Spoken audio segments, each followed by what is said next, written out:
네, 귀한 찬양 언제나 감사를 드립니다. 이제 추석 명절을 앞두고 고향으로 가신 분들도 많으시고 또 이제 곧 가실 분들도 많이 계실 것입니다.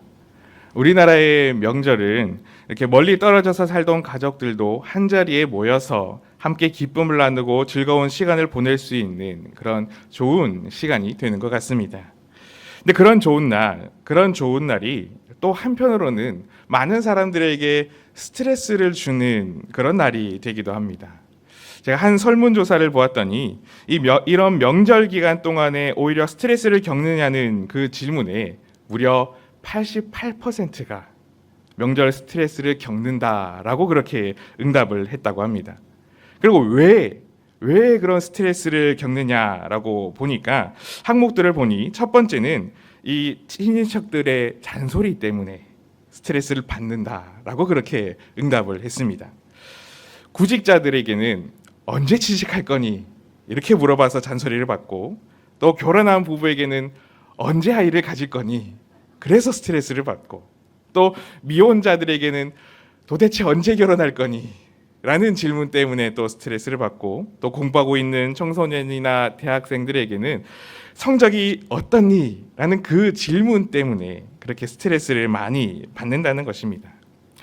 그리고 또 많은 비중을 차지하는 부분이 바로 이 명절에 지출되는 비용으로 인한 스트레스였습니다. 이 명절에 만날 부모님들과 친인척들을 위한 선물들 그리고 용돈들을 얼마나 준비해야 되는지 이런 것들 때문에 고민하고 또 가정에 부담이 되지 않아야 하니 그런 것들 때문에 스트레스를 적지 않게 받는다라는 것입니다.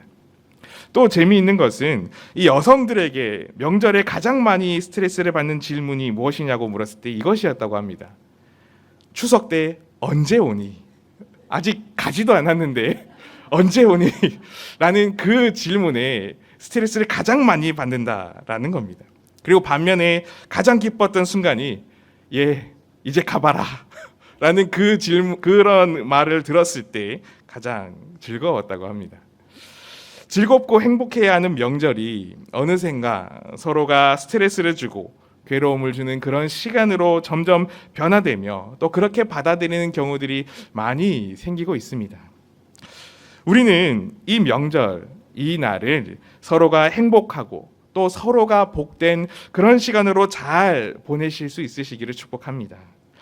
서로 힘겹게 스트레스를 주는 그런 날이 아니라 괴로움을 주는 날이 아니라 서로가 힘이 되고 또 서로가 위로가 되고 또 격려가 되어서 가족 모두가 이날만을 손꼽아 기다리는 그런 복된 날로 만들어갈 수 있는 우리 모두가 되시기를 축복합니다. 그러기 위해서 우리는 이 우리의 부정적인 감정에 사로잡혀서 그리고 분노를 표출하며 쉽게 상처를 주는 말을 내뱉는 것이 아니라 서로를 위로하고 또 사랑하는 그 방법을 가족 안에서도 배워야 합니다. 마치 오늘 말씀의 요셉처럼 말입니다. 우리가 다 아시다시피 요셉은 굉장히 기구한 운명의 삶을 살았습니다. 비록 배가 다른 형제들이었지만 그래도 한 아버지 밑에서 자란 그 형들에 의해서 노예려 팔려가기도 하였고 또 억울하게 감옥에 갇히기도 하였던 그런 비참한 삶을 살았던 사람입니다. 그 인생에 있어서 괴로운 순간들은 어쩌면 바로 그 가족이었던 형들의 질투에서부터 비롯된 그런 인생이었습니다. 그래서 아주 오랜 기간 동안 고통을 받으며 분노할 만한 상황에 이 부정적인 감정에 사로잡힐 만한 그런 상황에 이 요셉은 처했었습니다. 아마 보통 사람 같으면 이런 시간들을 보내면서 그 마음이 형들에 대한 증오와 복수에 대한 갈망으로 가득 찼을 겁니다. 노예로 힘겨운 생활을 하면서 그리고 감옥에 억울하게 옥살이를 하면서 아마 형들에 대한 그런 미움의 마음을 곱씹으며 와신 상담하며 그렇게 그 시간을 이겨나가고 칼을 갈지 않겠습니까? 그리고 시간이 흘러서 이제는 그런 복수를 충분히 할 만한 권력과 힘을 가지게 된다면 얼씨구나 하며 기회만을 노리는 것이 일반 사람들의 모습이지 않겠습니까? 그러나 요셉은 복수로 가득 찬 그런 삶을 살지 않았습니다. 우리의 일반적인 마음이 그렇게 흘러가는 대로 살아가지 않았습니다. 오히려 요셉은 형들을 그저 용서하며 사랑으로 품는 그런 삶을 살았습니다. 어떻게 해서 요셉이 그런 마음을 품을 수 있었을까요? 요셉이 이런 용서와 사랑과 위로의 마음을 품을 수 있었던 그 이유는 분명했습니다. 바로 하나님께 그 마음을 온전히 맡기는 마음의 맡김이, 감정의 맡김이, 모든 상황의 맡김이 그 인생에는 분명했기 때문입니다. 요셉은 형들에 의해 노예로 팔려갔지만 하나님의 은혜로 애굽의 왕 바로의 꿈을 해석하게 되고 그 나라의 총리가 되어 엄청난 권력과 힘을 가진 사람이 되었습니다. 이제는 가진 힘과 권력을 가지고 자신을 괴로움에 빠뜨렸던 원흉이었던 그 형들에게 복수할 수 있을 만한 위치에 오르게 된 겁니다. 그리고 정말 극적으로 그 형제들을 이제 다시 만나게 됩니다. 자신을 감히 쳐다볼 수도 없는 그런 처지로 살기 위해서는, 양식을 구하기 위해서는 요셉에게 엎드릴 수밖에 없는 그런 상황 가운데에서 형제들을 요셉은 다시 만나게 된 겁니다. 그러나 이런 상황 속에서 요셉이 그때 했던 말과 행동이 어떠했습니까? 복수하며 그들을 감옥에 보내며 자신이 겪었던 일을 그대로 갚아준 것이 아니었습니다. 창세기 45장 4절에서 5절 말씀을 보면 형들에게 자신을 밝히며 고백하는 이야기가 이렇게 담겨 있습니다.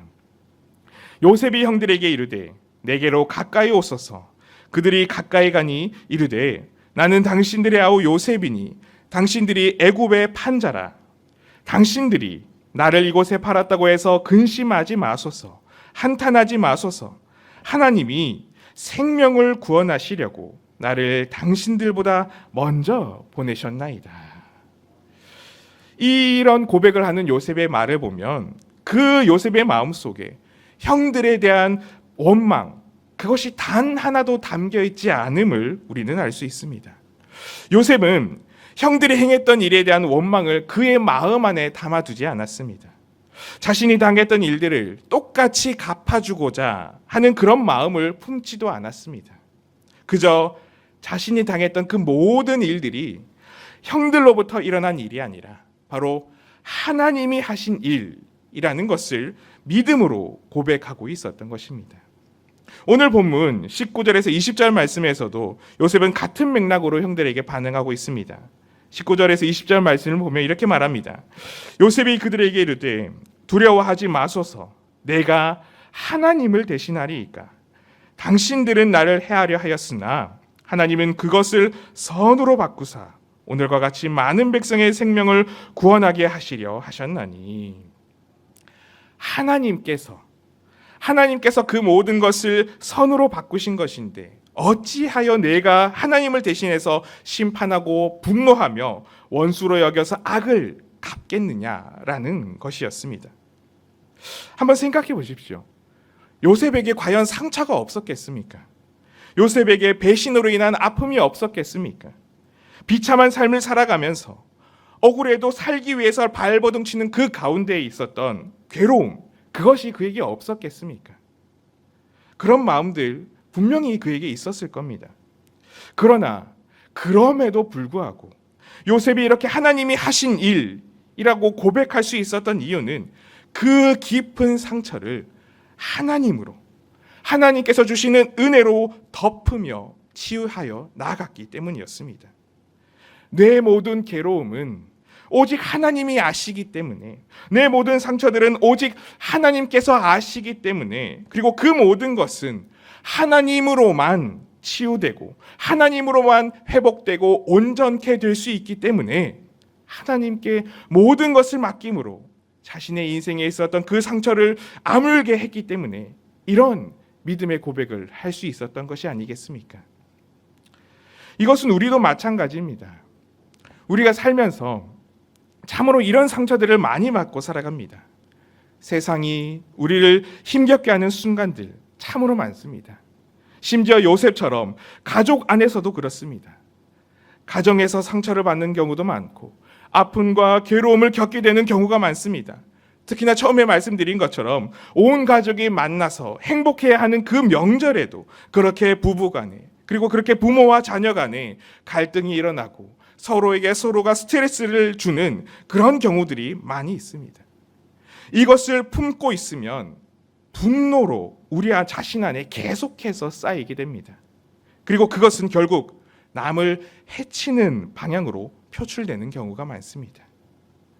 그러나 요셉과 같이 그 모든 것들을 하나님께 맡기면 그 분노는 사랑으로 변할 수 있게 됩니다.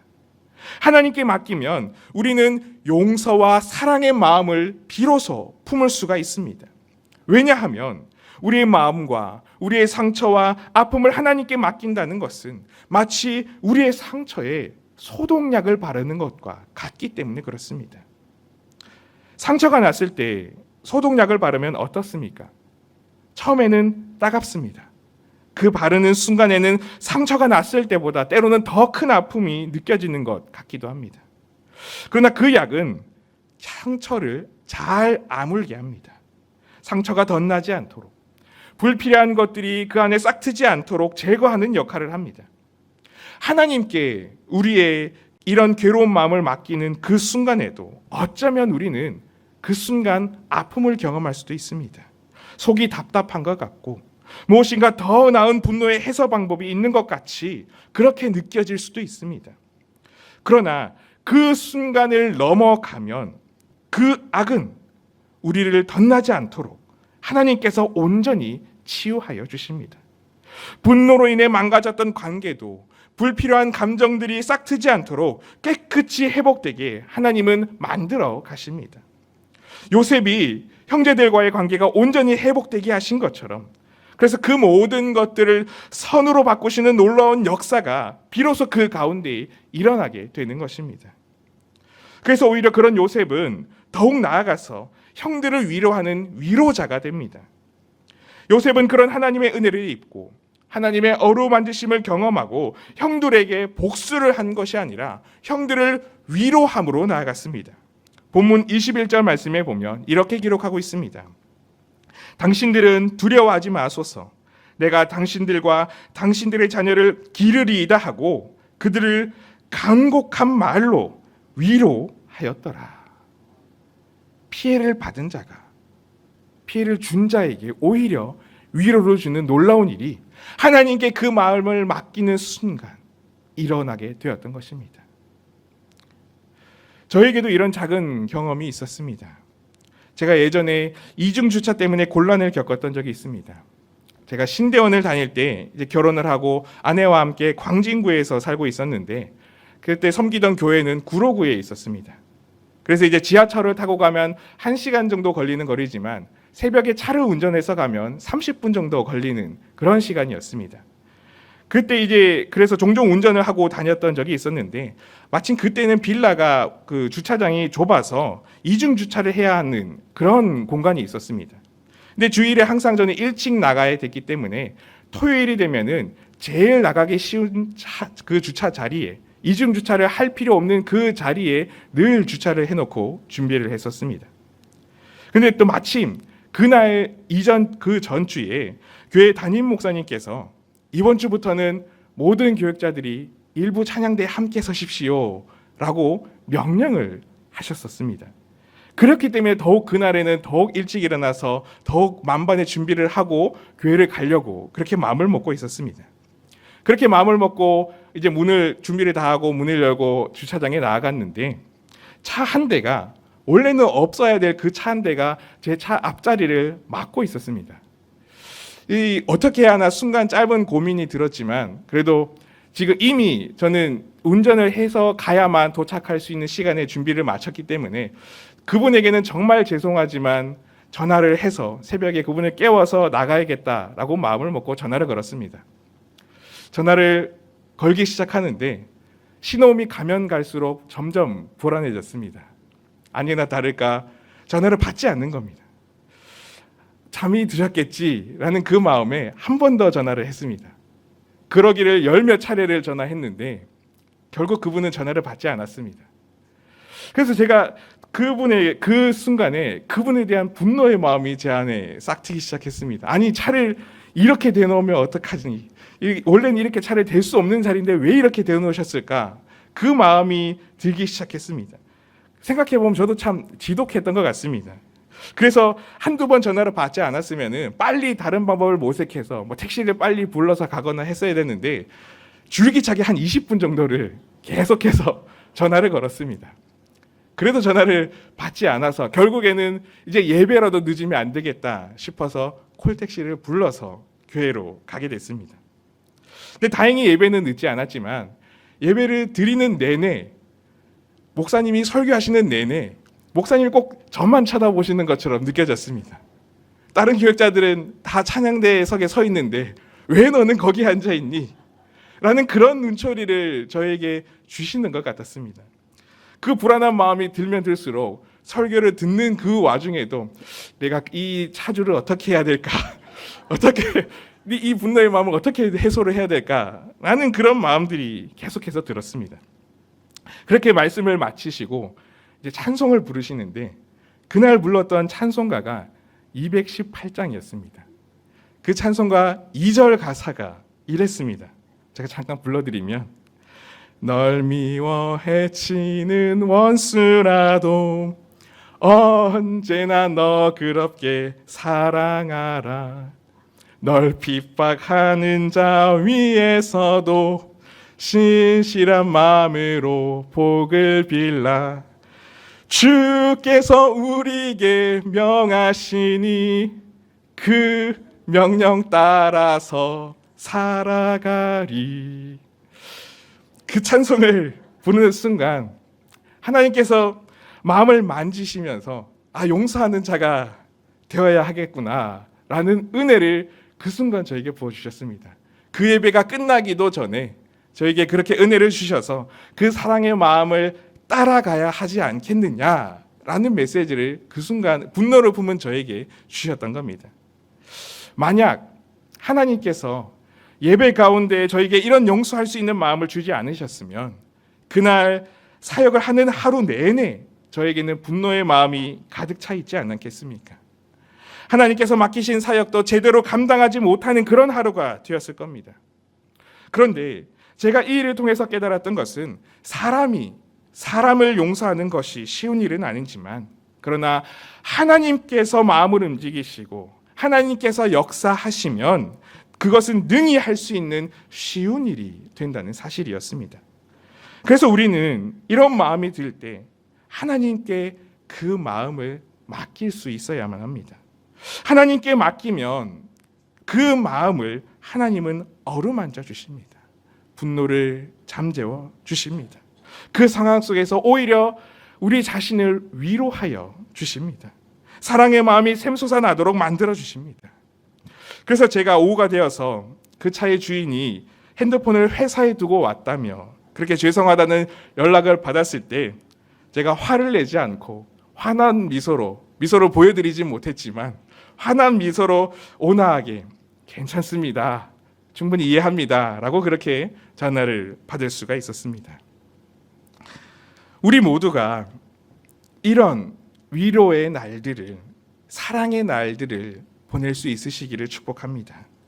사람과의 만남 속에서, 우리가 명절 때 겪을 가족과의 만남 속에서, 친척과의 만남 속에서 분노를 쌓아두며 서로 간의 갈등을 일으키는 것이 아니라 그런 마음이 드는 순간이 우리에게 있다 할지라도 하나님께 온전히 맡김으로 말미암아 하나님께서 이 모든 일을 선으로 이루어 가실 것임을 믿는 그 믿음으로 말미암아 관계의 상처가 회복되고 사랑과의 만남이 기쁨으로 바뀌는 그런 놀라운 역사가 우리 가운데 일어날 수 있기를 축복합니다. 우리가 그런 위로와 사랑의 마음을 품고 가족을 대하고 형제를 대하고 이웃을 대하고 우리 교인들 서로를 대할 때에 그런 위로와 사랑을 담아내미는 우리의 손을 통해서 하나님은 놀라운 하나님의 나라의 공동체를, 천국을 우리가 살아가는 그곳에 이루어 가실 것입니다. 축복의 통로가 되게 만드시며 하나님의 기쁨이 넘치며 예수님의 사랑이 넘치는 곳으로 그렇게 우리를 통해서 세워나가실 것입니다. 그런 명절을 보내며 그리고 그런 하루하루의 삶을 보내며 그런 삶으로 하나님의 사랑을 이 땅에 온전히 세워나가는 우리 모두가 되시기를 간절히 소망하고 축복합니다. 함께 기도하겠습니다. 사랑의 하나님 아버지, 오늘 우리 교회 창립기념주일을 보내며 또 명절을 앞두고도 이 시간 하나님 앞에서 예배를 드리며 기쁨과 은혜를 허락하여 주시니 감사를 드립니다. 우리의 삶에, 우리의 가정에 여러 가지 서로를 분노하게 만들며 화나게 만들며 상처를 주게 만드는 일들이 때로는 일어나게 됩니다.